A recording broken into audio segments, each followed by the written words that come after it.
Olá, eu me chamo Alan Victor, seja muito bem-vindo ao canal. No vídeo de hoje nós vamos fazer mais um quiz. Finalmente um jogo de perguntas e respostas. Eu sei que vocês estavam ansiosos por isso. Esse vai ser o nosso primeiro game da segunda temporada. Já fazia um bom tempo que eu não gravava vídeos assim, porque exige uma preparação muito maior, uma organização a mais, demora para se produzir um vídeo como esse.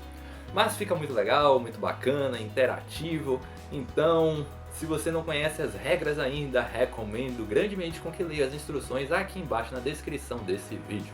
São apenas 3 segundos, duas alternativas para escolher, uma está certa, outra está errada. Você vai anotando em papelzinho e no final do vídeo você deixa o seu valor, quanto você tirou a sua nota aqui embaixo nos comentários, para eu saber qual foi a dificuldade desse vídeo. E se quiser também colocar sua opinião pessoal, o que achou das perguntas, do game e tudo mais, pode ficar à vontade também.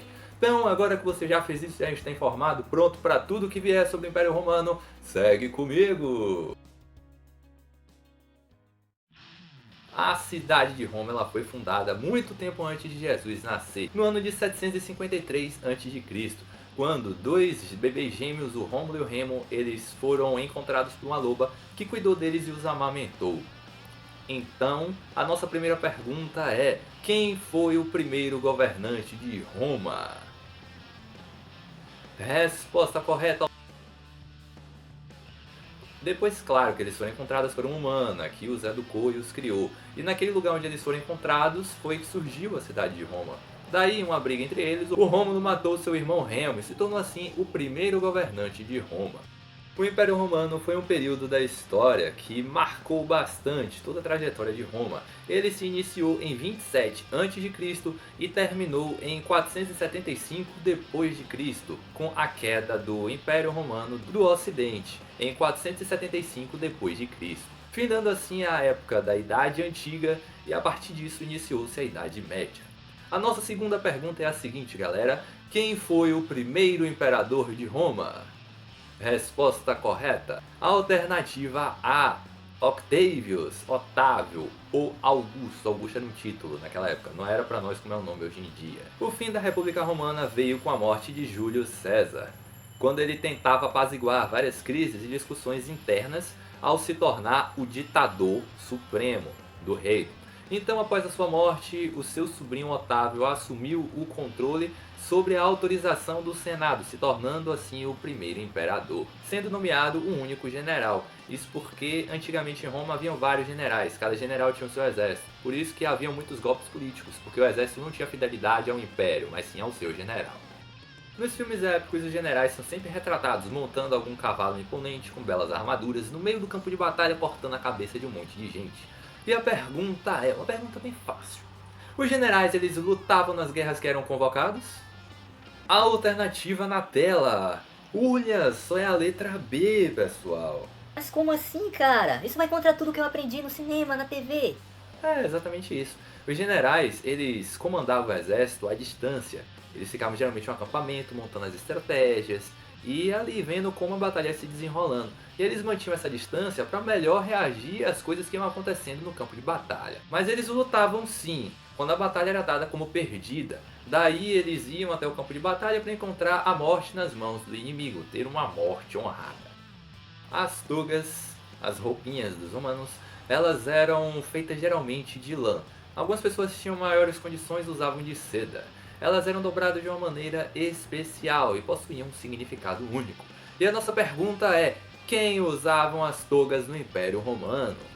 A alternativa B: elas eram usadas apenas por cidadãos romanos e as suas cores tinham significados, as cores e o estilo da toga, significados de hierarquia, como por exemplo, a cor púrpura representava a alta nobreza, visto que tinha um custo elevadíssimo para ser tingida e tinha que vir do exterior até Roma. A próxima pergunta é uma pergunta bem danadinha: será que os romanos eles ficavam nus por baixo das togas? Resposta: alternativa B: eles usavam um tipo de roupa por baixo, chamada de subligaculum. Eu não sei a pronúncia exata, mas era um tipo de tapa-sexo. Para ambos os sexos, ela é feita normalmente de lã também, mas podia ser de couro às vezes. No passado, impostos já foram a causa de muitas revoltas. Julgue a afirmação a seguir como sendo verdadeira ou falsa. Em Roma, haviam tantos impostos que um deles era sobre as fezes. Será, mano? Eles tinham que pagar imposto pra cagar, velho? A alternativa correta é a B. Não, claro que não, né galera? Peraí também. Os romanos eles faziam uso da urina, tanto para enxaguante bucal quanto para lavar roupas, no lugar do nosso desinfetante. Eles acreditavam que a urina humana tinha umas características especiais aí, eles a consumiam também. Assim eles acolhiam dos sanitários públicos a reserva que tinha ali e pagavam taxas e impostos por isso. Muita gente ganhava uma graninha vendendo xixi. E esse imposto aí ele era pago pelos mercadores que compravam esse estranho material. Eles utilizavam a urina também para curtir couro. A bebida alcoólica ela era tão crucial na vida dos cidadãos de Roma que até mesmo os escravos tinham direito a uma cota dela, a uma ração que incluía a bebida alcoólica. Era algo assim diariamente consumido pelas pessoas. Daí vem a nossa próxima pergunta: qual a bebida que era o vício da população romana? Resposta correta, alternativa B, era o vinho. Só para vocês terem uma ideia dessa paixão pela bebida, a cidade de Pompeia era a maior fornecedora de vinhos para Roma, de uma maneira geral. Mas aí o Monte Vesúvio entrou em erupção, pá! E aí soterrou toda a cidade de Pompeia, destruindo todos os estoques. E os resultados disso foram devastadores, mano. Chegou ao ponto de os agricultores tirarem todas as suas plantações de grãos, substituírem por videiras, para ter o goró ali para tomar. Assim, a economia de Roma ficou ainda mais estável, indo para o buraco. E chegou ao ponto do imperador Domiciano ele decretar com que não fosse mais possível a galera plantar novos vinhedos, que já estava cheio de vinhedo, a galera só plantava uva para fazer vinho, velho. Os cidadãos romanos eram muito limpos. Algumas mulheres elas tomavam banho com sabonetes feitos de pele de células mortas de gladiadores. E a população como um todo se banhava com água várias vezes por dia. O banho não era só com água. O que chamava bastante a atenção e a admiração dos historiadores era que os romanos eles possuíam avançados sistemas de esgoto e de canalização. E também já tinham um sistema de banheiro público. Daí que vem a nossa pergunta: os banheiros públicos romanos eram limpos e higienizados? Resposta correta, alternativa B. Os sanitários públicos romanos eram inacreditavelmente nojentos. Segundo os historiadores, eles raramente ou nunca eram limpos.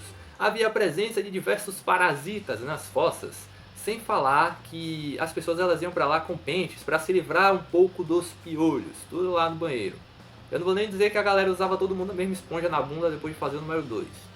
Eu espero que você não esteja comendo nesse exato momento que tá vendo esse vídeo, né? Senão não posso fazer nada com você. Vamos para a próxima pergunta. Na pergunta anterior nós vimos que os banheiros eram nojentos, bem sujos e imundos. Mas a próxima pergunta ela quer saber o seguinte: tá, beleza, mas e as pessoas quando entravam nos sanitários públicos romanos? Será que elas corriam risco de morte, risco de vida? Resposta correta, alternativa A. Sim, elas corriam, porque havia uma concentração de gás metano nesses lugares. Por isso que muitos sanitários públicos explodiram e todos eles corriam esse risco. E aí os romanos, como não entendiam disso, ainda não tinham esse conhecimento na época, eles achavam que isso era obra de demônios. Daí eles cobriam as paredes de magias na intenção de expulsar esses demônios. Sai daqui, seu demônio! Livrando e protegendo os traseiros que aqui sentam. Bom, esse tipo de coisa assim. E pergunta final. E aí, como está o seu placar? Já acertou todas as 9 até aqui? Essa é a sua grande chance de gabaritar o nosso quiz. E é a pergunta de R$1 milhão, é? No Império Romano nasceram filósofos proeminentes como Sêneca e Marco Aurélio. Daí julgue a seguinte afirmação como certa ou errada: os romanos odiavam os filósofos. Será que é? Será que não é? Tudo da Roma descendeu da Grécia. E aí? Você está certo disso?